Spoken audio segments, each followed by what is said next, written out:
हरे कृष्णा। ठीक है, तो सभी लोगों को पता है कि कल क्या है। तो हम एक मंत्र पढ़ेंगे, सब लोग मेरे पीछे बोलना। तप्त कांचन गौरांगी राधे वृंदावनेश्वरी वृषभानुसुते देवी प्रणमामि हरि प्रिये। हरि प्रिय तो भगवान को बहुत प्रिय है श्रीमती राधा रानी। क्यों?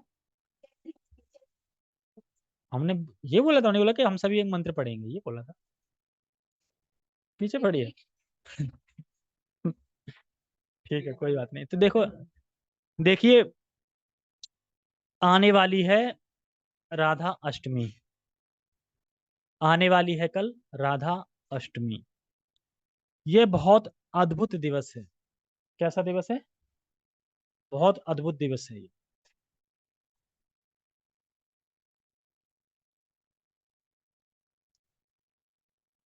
अगर हम गौड़ी वैष्णव विचारधारा के आधार पर देखा जाए तो भगवान श्री कृष्ण के जन्म दिवस से ज्यादा अधिक मतलब अधिक मनानी चाहिए राधा अष्टमी। गौड़ी वैष्णव, जो गौड़ी वैष्णव है ना, वो राधा को बहुत पक्का, इस्कॉन भी मानता है, ऐसी बात नहीं। तो भगवान चैतन्य महाप्रभु ने इस कलयुग में जो अवतार लिया है, वह कैसे लिया है? राधा का भाव लेके और अंग कांति लेके। क्योंकि वह देखना चाहते थे कि राधा को कितना आनंद मिलता है विरह में, मेरी सेवा करके, मुझसे प्रेम करके। आखिर मिलता क्या है, मैं भी तो देखूं। भगवान पीछे नहीं हो गया यार कि मिल क्या रहा है इसको। इसकी फीलिंग मैं अनुभव करके देखना चाहता हूँ। इसलिए फिर चैतन्य महाप्रभु आते हैं 500, चैतन्य महाप्रभु आते हैं 500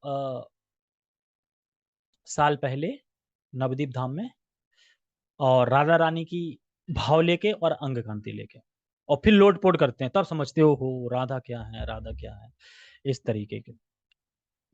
तो बहुत अच्छा दिन है कल। हम सबको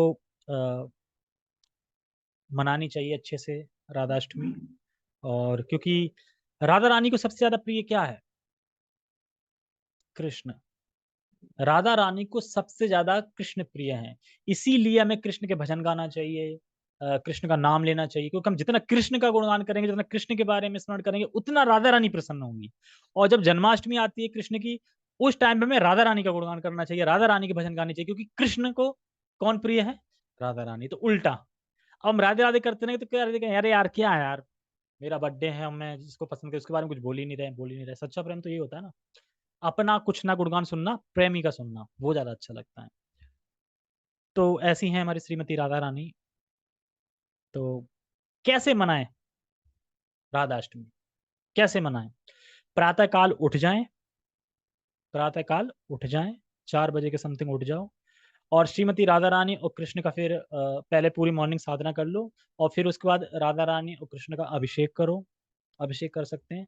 और जैसे कि बताते हैं, कृष्ण का जन्म रात्रि 12 बजे हुआ था अष्टमी को, और राधा रानी का जन्म दिन में 12 बजे हुआ था अष्टमी को ही। तो अष्टमी अष्टमी दोनों मिला के क्या हुआ गया? पूर्णिमा। और पूर्णिमा को किसका हुआ था अवतरण? चैतन्य महाप्रभु का। अब दोनों आ गए ना याद है? तो इस तरीके से भी हम समझ सकते हैं। और फिर उसके बाद दिन में 12 बजे आरती करनी चाहिए भगवान की, भोग ऑफरिंग करनी चाहिए, और भजन गाने चाहिए कृष्ण के। इस तरीके से हमें मनानी चाहिए राधा अष्टमी। और राधा अष्टमी पे जो व्रत फिर खोलना चाहिए राधा अष्टमी को, तो व्रत खोलना चाहिए अन्न से। अन्न से ही खोलना चाहिए। कुछ लोग फ्रूट से खोल लेते हैं अब वो, लेकिन हमारे शास्त्र पे और हमारे आचार्य तो क्या बता रहे हैं? अन्न से ही खोलना चाहिए 12 बजे तक। यानी सुबह से कुछ खाना पीना नहीं है, आप निर्जला भी रह सकते हैं 12 बजे तक। अगर कोई नहीं रह पा रहा है तो फल फ्रूट्स, पानी पे रह सकते हैं, पानी भी नहीं पी के रह पा रहे हैं तो फ्रूट्स खा सकते हैं, फ्रूट पे नहीं रह पा रहे तो दूध पी सकते हैं। इतना तो रहो, मतलब अन्न नहीं खाना है 12 बजे तक। तो 12 बजे के बाद हम अन्न ग्रहण कर सकते हैं। फीस्ट होगी स्कॉन में, वो पा सकते हैं। अगर घर पे हैं तो घर पे बना सकते हैं कुछ कुछ भी। और श्रीमती राधा रानी को क्या पसंद है खाने में? तो राधा रानी को खाने में पसंद है अरबी। तो अरबी की सब्जी बनानी चाहिए उस दिन, राधा रानी को ऑफर करना चाहिए कृष्ण को। और कचौड़ी, राधा बल्लभी कचौड़ी, ये बहुत पसंद है राधा रानी को। और स्वीट्स में है कलाकंद, कौन बनाएगा कलाकंद? कलाकंद पसंद है। और मालपुआ, ये राधा रानी को पसंद है। कलाकंद और अरवी की सब्जी, हाँ ये फेवरेट है, ये पसंद है राधा रानी को। तो व्रत खोलने पे हमें अन्न प्रसाद ही लेना चाहिए, जैसे कि श्लोक हम बताते हैं, राधा पूर्ण शक्ति कृष्ण शक्तिमान, दो ही वस्तु भेद नाई शास्त्रेर प्रमाण। मतलब शास्त्रों ने प्रमाण दिया है कि दोनों वस्तुओं में कोई भेद नहीं है, एक ही है। यानी कृष्ण, और कृष्ण की आत्मा क्या है? राधा रानी। और कृष्ण के शरीर में और कृष्ण की आत्मा में कोई भेद नहीं है, एक ही है। तो क्या हो गए? एक ही है। क्योंकि जो अंतरंगा शक्ति है ना, वो अंदर ही रहती है। अंतरंगा शक्ति, भगवान की अंतरंगा शक्ति कौन है? श्रीमती राधा रानी। तो श्रीमती राधा रानी है। जब उन्हें आनंद लेना होता है, आनंद वर्धन करना होता है, तो वो स्त्री रूपा के रूप में प्रकट कर लेते हैं। प्रकट किया और फिर आनंद लेते हैं, इस तरीके से। तो राधा कृष्ण कोई अलग वस्तु नहीं है, एक ही है, हमें ये समझना चाहिए। दोनों साथ ही रहते हैं, परंतु संसार के अंदर आनंद का वर्धन करने के लिए कृष्ण अपने ही एक स्त्री स्वरूपा श्रीमती राधा रानी को प्रकट करते हैं। तो ये सब है। और श्रीमती राधा रानी का जन्म कहाँ पे हुआ? रावल ग्राम में। रावल ग्राम में जन्म हुआ, और बाद में फिर 2.5-3 साल के बाद उनके पिता वृषभानु महाराज कहाँ ले गए उनको? बरसाना। बरसाना ले आए। मतलब वहां से क्यों बरसाना ले आए? क्योंकि गोकुल में काफी राक्षस वगैरह ये आ रहे थे सब, तो काफी अटैक हो रहे थे ना कृष्ण पे। कृष्ण छोटे थे, नहीं कृष्ण छोटे थे नहीं, कृष्ण तो बड़े थे, ठीक है। 1 साल बड़े हैं कृष्ण, किससे? राधा रानी से। तो हमें अन्न प्रसाद ही ग्रहण करना चाहिए, 12 बजे तक बिना पानी के रह सकते हैं, ये सब बता दिया मैंने। और कई लोग ये पूछते हैं कि कृष्ण बड़े हैं कि राधा रानी बड़े हैं। कब बताया था?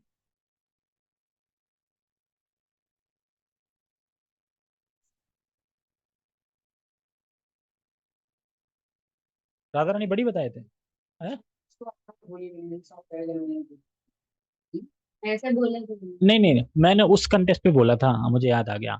अष्टमी, मतलब अष्टमी बाद में आती है ना राधा रानी।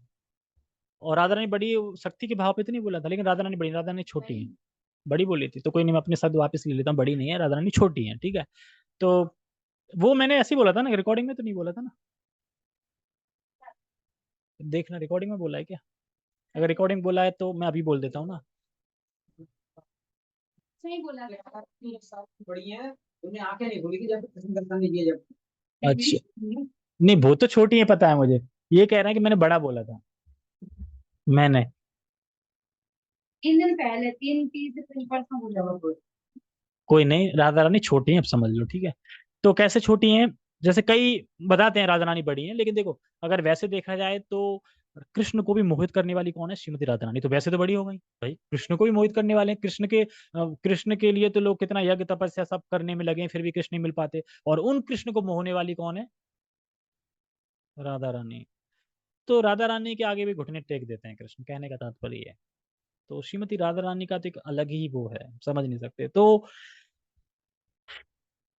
बताते हैं कि गौर गोविंद अर्चन स्मृति पद्धति के अनुसार कृष्ण का एक रूप है कृष्ण का।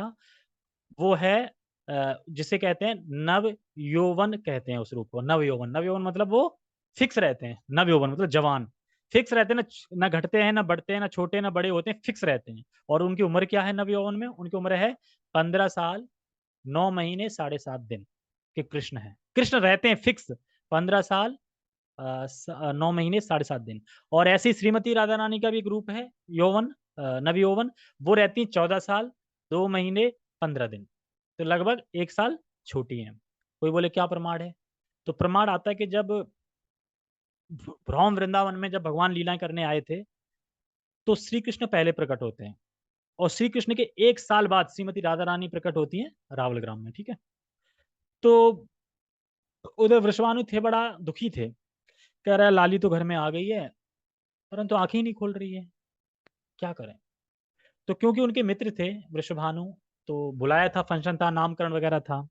तो बुलाते हैं, तो अब कृष्ण उस टाइम पे घुटने घुटने चल लेते थे, यानी 1 साल के हो चुके थे।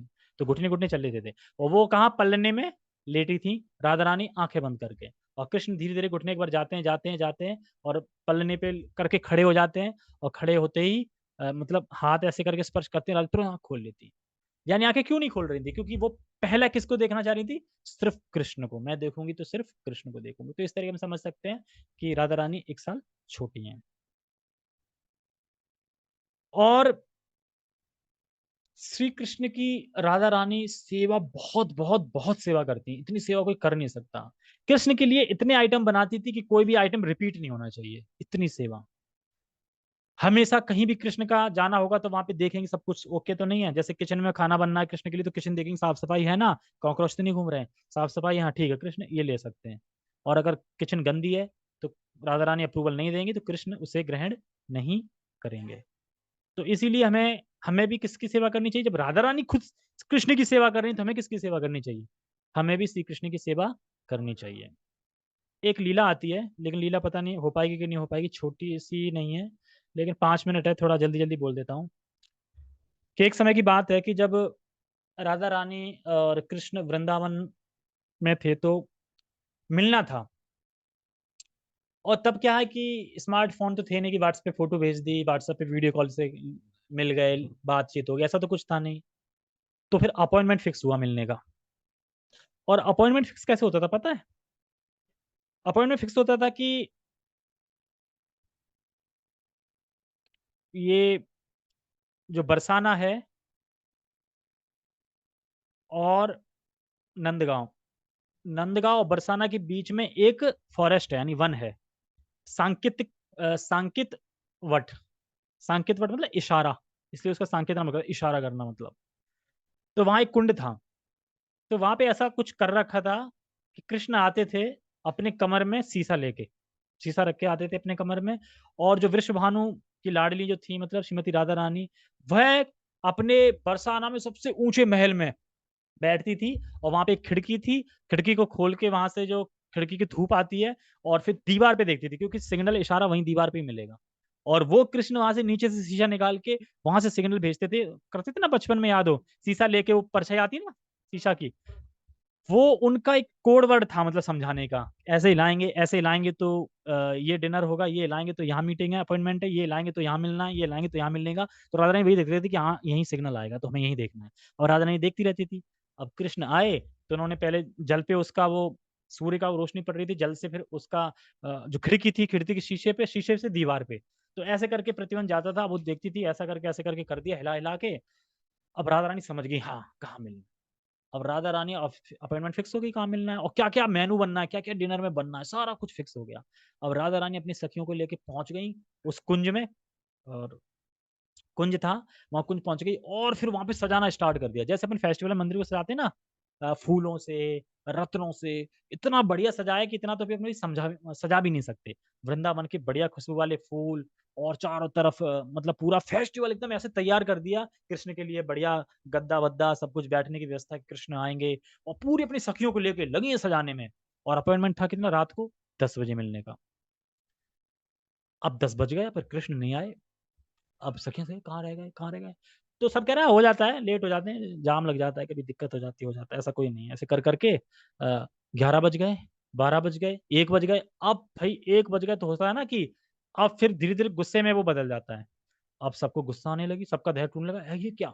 मतलब कि इशारा भी कर दिया, यहाँ मिलना भी है, सब कुछ हो गया, यहाँ पे सब व्यवस्था हो गई, आए नहीं अभी तक कृष्ण। करते-करते सुबह के 5 बज गए, कृष्ण नहीं आए। अब भई चिंता होने लगी कृष्ण क्यों नहीं आए? कृष्ण तो राधा कहती हैं ललिता विशाखा से कि जाओ, देखो क्या हुआ कृष्ण क्यों नहीं आए? तो वो अपनी किसी सखी को भेजती हैं, सखी जाती हैं टॉर्च लेके अंधेरा-अंधेरा था तब भी। उसके उधर जब जाती हैं तो सामने से चंद्रावली टीम की उधर की सखी चली आ रही थी, चंद्रावली थी ना, वो कहती हैं क्या हुआ? अरे पूछो मत, कृष्ण के लिए ऐसे-ऐसे सारी व्यवस्था करी थी, कृष्ण नहीं आए। कृष्ण नहीं आए? कृष्ण तो रात से बैठे हैं, 9 बजे से वहाँ बैठे हैं, कृष्ण बैठे हैं वहाँ से। यकीन नहीं है व्हाट्सएप मंगाऊँ अभी? फ़ोटो भेजवाऊँ अभी? नहीं, नहीं, नहीं, यकीन है। अब तुरंत वो सखी लौटी और ललिता विशाल को रिपोर्ट करती है, "अरे! कृष्ण तो वहाँ आ रखे हैं।" जैसे ही राधा रानी ने सुना कि कृष्ण आ रखे, तुरंत आगुला हो गईं कि पहले ही बता देते, अगर मुझसे प्रेम नहीं था तो पहले ही बता देते। ऐसा छल-कपट क्यों किया मेरे साथ? अपॉइंटमेंट देने के बाद भी नहीं आए। सारा कुछ एकदम ताबड़-दाबड़ कर दिया। सभी बोले, "सब हटाओ यहाँ से।" सारा कुछ जो भी सजाया था, सब इधर-उधर फेंक-फाक दिया, बाहर फपूर-कपूर के एकदम दुर्गा की तरह बन के एकदम बैठ गई, बिल्कुल उदास, रोने लगी, दुखी हो रहे कि ऐसा क्यों किया कृष्ण ने मेरे साथ? नहीं आना था तो बता देती। तो उसके बाद सबसे उनसे ज़्यादा बुरा लगा ललिता विशाखा को कि यार मेरी सखी के साथ इतना धोखा। और फिर राधा रानी कहता, वो कृष्ण अगर आए ना तो उसे एंट्री मत कर देना और भगा देना वहीं से, शकल नहीं देखनी उसकी, और बोल देना कि आज के बाद कभी चेहरा ना दिखाए, फेस ना दिखाए अपना, बता देना। तो उसके बाद उधर वो चंद्रवली पहुंच गई, कह रहे अरे वो ललिता विशाखा की सखी ढूंढ रही थी तुम्हें कि वहां प्रोग्राम था। तो कह रहे वहां प्रोग्राम था, मैं सिग्नल यहाँ का दिया था, वहां प्रोग्राम था, वो हो ये तो गलती हो गई। और वो वहां लगे थे, मतलब हो सकता है यहाँ पे है फेस्टिवल और वो यहाँ हो रहा था, क्योंकि पहले फोन ऑन तो था नहीं कि बात हो जाए दोबारा। तो उस तरीके से फिर गए भाग के दौड़ के, और जैसे ही गए तो दो गेट पे खड़ी होके देखा किसको, ओ उद्विग्न होके एकदम मुंह टेढ़ा करके ललिता विशाखा खड़ी। पर आज तो बैंड बजेगी। फिर भी जैसे तैसे गए, हाथ जोड़ते हैं आपसे कि मुझसे गलती हो गई, गलती हो गई, पहले तो देखती नहीं है, ऐसे मुंह फेर लेती हैं कि माफ कर दो, राधा रानी कहाँ है, कि राधा रानी कहाँ है, तुमने मेरी सखी